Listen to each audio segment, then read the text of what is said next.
अस्सलाम वालेकुम जी, welcome to our YouTube channel पिनी टॉकीज। आपका दोस्त सुमैद आपके साथ ही। हाँ दोस्तों, सूर्या कुमार यादव इंडिया के इस वक्त T20 के सक्सेसफुल कैप्टन है। रोहित शर्मा के बाद उन्होंने कैप्टनसी ली है, लेकिन मेरे ख्याल से उन्होंने एक जगह जो बड़ी ज़बरदस्त किस्म की उन्होंने बात की, जी हाँ, ख़ास तौर पर उन्होंने अभिषेक शर्मा को जो सपोर्ट किया, तिलक वर्मा को जो उन्होंने सपोर्ट किया, मैं यकीन करें उनको बिल्कुल अप्रिशिएट करता हूँ इस चीज़ के ऊपर।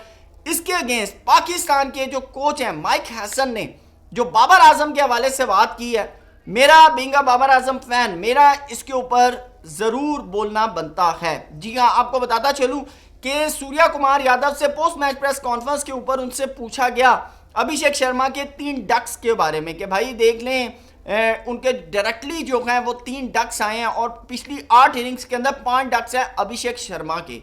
तो अब आप क्या उनको ड्रॉप करने जा रहे हैं? तो जिसके ऊपर उन्होंने कहा कि मुझे हैरानगी हो रही है आपके इस सवाल के ऊपर। साथ उन्होंने कहा कि मुझे उन टीमों के ऊपर हैरानगी हो रही है जो अभिषेक शर्मा की बैटिंग को लेकर परेशान है, क्योंकि आने वाले दिनों में अब अभिषेक शर्मा उन टीमों के खिलाफ बड़े रन्स करने जा रहे हैं। आप अंदाजा लगाएं कि एक कैप्टन उस प्लेयर के बारे में ये बात कर रहा है जो पिछले 3 मैचेस के अंदर 0 के ऊपर आउट हो रहा है। उसके बाद फिर उनसे पूछा गया कि संजू सैमसन जो है वो बड़ी ज़बरदस्त किस्म का जो है लंबा जो है प्रैक्टिस सेशन कर रहे हैं और तिलक वर्मा ने को 15 मिनट का प्रैक्टिस सेशन किया है। तो उन्होंने कहा आप क्या सोच रहे हैं कि मैं तिलक वर्मा को ड्रॉप करने जा रहा हूँ यार? यानी कि आप यहाँ से अंदाज़ा लगाएं ना कैप्टन का माइंड, कि कैप्टन जो है वो अपने प्लेयर्स को किस तरह बैक कर रहा है। ठीक है, अब अभिषेक शर्मा अगर यही स्ट्रेटजी पाकिस्तान के अंदर हो और मेरे ख्याल से माइक हसन से ये सवाल किया जाए जो कि उनसे बाबर आजम के बारे में किया गया कि आपने उनको वहां पर क्यों नहीं भेजा, उन्होंने कहा जी लेफ्ट हैंड स्पिनर था, बॉल टर्न हो रहा था, जिसकी वजह से मुझे ये लगा कि ख्वाजा नाफे जो है वो ज्यादा सूटेबल है एज कंपेयर बाबर आजम। आप अंदाजा लगा सकते हैं कि बाबर आजम नाम है या ख्वाजा नाफे। ख्वाजा नाफे के इंक्लूजन के ऊपर तो अभी भी सवाल उठ रहे हैं कि पाए ने लड़का आ किथों गया, ये लड़का टीम में आ कहां से गया।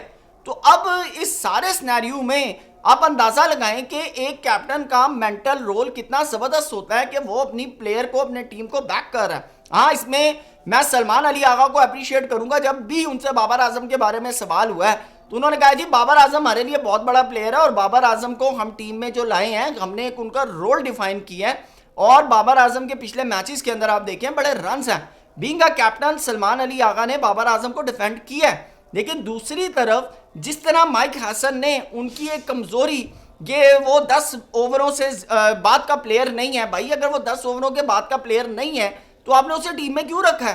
क्योंकि T20 के अंदर तो आपको नहीं पता कि आपको कब किस प्लेयर की जरूरत पड़ जाए। और बाबर आजम जैसा नाम है, मेरे ख्याल से लोग दुआएं कर रहे होते हैं भाई ओपनर आउट होते बाबर आजम खेलने आए।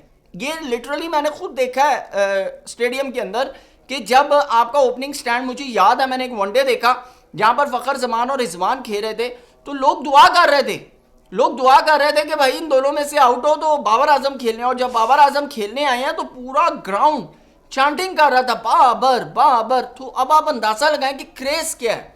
तो इस सारे मैटर के बाद आप अपने इतने सीनियर प्लेयर के बारे में अगर आप ये स्टेटमेंट दे रहे हैं तो मेरे ख्याल से लम्हा फिक्रिया भी है, सवालिया निशान भी है।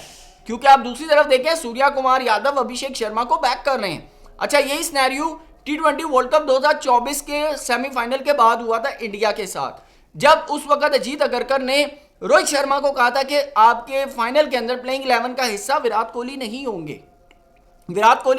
तो जो रिपोर्ट सामने आई कि 2 घंटे की डिस्कशन हुई थी जस्ट विराट कोहली के ऊपर कि रोहित शर्मा ने कहा था कि विराट कोहली फाइनल में रन्स करेगा, और फिर आपके सामने है कि विराट कोहली ने फिर आपको करके दिखाया। फिर सेम सिनेरियो एक ऐसा हुआ कि विराट कोहली कैप्टन थे, रोहित शर्मा की बैटिंग के ऊपर सवाल हुआ था तो विराट कोहली ने कहा था कि आप रोहित शर्मा के बारे में बात करें, आप यानी कि रोहित शर्मा के बारे में बात करें कि वो रन्स नहीं कर रहे।